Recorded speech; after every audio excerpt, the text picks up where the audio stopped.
Hello again. I thought that it might be amusing today to look at one of the reasons that council services are being cut back in many parts of Britain. This is because of the enormous expense entailed in catering for what are known as unaccompanied asylum-seeker children and providing safe accommodation for them. It is because of this large-scale racket, which entails young men who are passed off as children, that many local authorities are finding their budgets being particularly squeezed at the moment.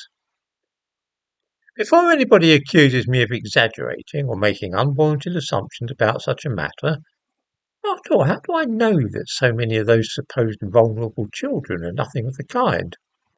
I ask viewers to think first what they mean by children. For most of us, the word conjures up people below the age of 16. I'm aware that those under 18 are technically children. Few of us view students at the local further education college as children in the same way that we do those at primary school, say. After all those at the further education college are around the 17-18 mark. This summer, the London Borough of Hounslow is looking after 53 unaccompanied asylum-seeker children. The average cost of accommodating them in children's homes is around £1,000 a week each.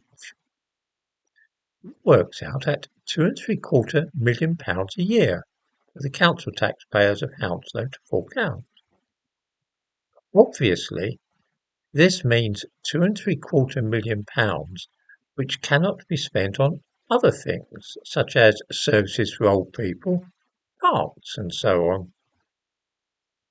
According to a Freedom of Information request sent to Hounslow, just 2 of those 53 children were actually under the age of 16. In other words, even by the most optimistic estimate, 98% of the children looked after by Hounslow were actually aged 16 and 17.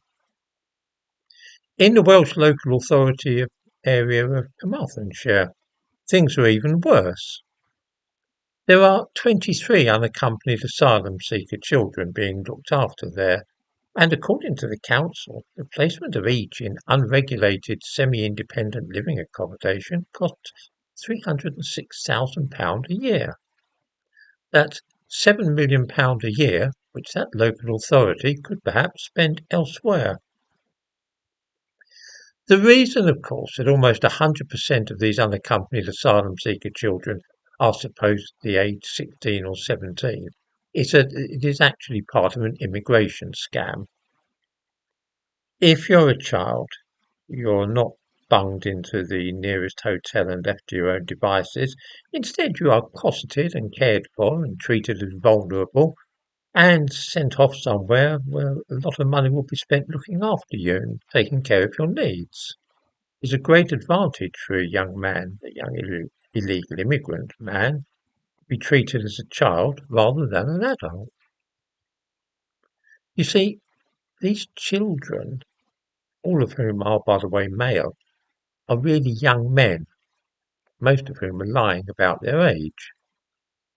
Whenever systematic checking by medical means is undertaken, for instance by X-rays of teeth and bones, it is always found that over 90% of these men are in fact adults. This is often obvious anyway by beard growth and general appearance. A number of schools have complained about having men who look as though they are in their early 20s being enrolled in classes with 16-year-olds. There is little that can be done about it. I've seen this scam in action at the Epping Forest campus of New City College, where I worked until a few years ago.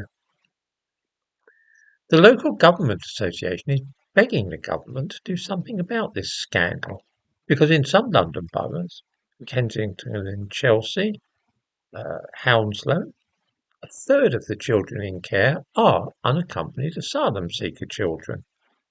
The government response is simply marvellous, and it's worth quoting in full. They say that the safety and welfare of unaccompanied asylum-seeking children is a priority, and providing care placements for them is a national issue that requires participation from local authorities across the UK. We are investing £40 million to recruit more foster carers and better support kinship carers, as well as providing £400 million to open more children's homes where they're most needed. Why the safety and welfare of illegal immigrants who are working in a system like that and taking us all for mugs should be a priority and a national issue is not immediately plain to me, especially when it works against the interests of those already living in this country and paying taxes. And where has this £400 million suddenly been found to provide more accommodation for them? Almost £500 million can be conjured from thin air for unaccompanied asylum-seeker children, at the same time that the winter is upon us and old people who have paid a lifetime of taxes are to be deprived of assistance with their electricity and gas bills. There is something very curious about all this. As usual, I give in the description to this video links which provide more about the information I've been using in this video.